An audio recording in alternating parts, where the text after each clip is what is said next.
Thank you so much for being here today. Your time, your presence, your support means a lot to all of us in Iligan Port number 21.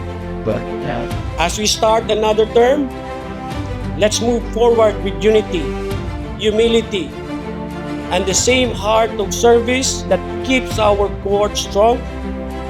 Leadership may change, but our purpose stays the same: to serve sincerely, support one another, and uphold the values of our order.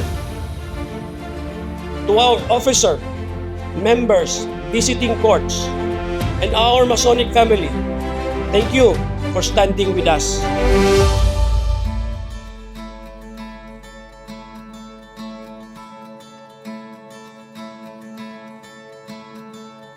Through our unity and teamwork, our path illuminates for all. Together we grow, we serve, and we prosper, bound by the symbol of the Amaranth flower, forever blooming in harmony. Remember, a true leader inspires to grow, empowers them to shine, and serve with humility and heart. Lead with kindness, integrity, and vision.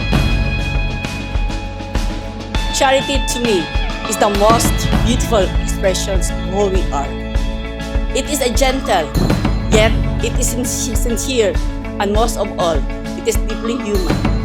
Sometimes we think of charity as something grand, but often it is found in the simplest things: a kind word, a thoughtful gesture, a moment of presence for someone who needs it.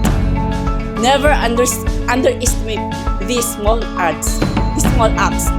They are the ones that stay in our people's heart. When we live with charity, we do not just shine, we help others find right as well. My beloved court, let us move forward with unity, with humility, and with renewed commitment. Let us be active. Let us participate. Let us serve, not because we must, but because we love this court.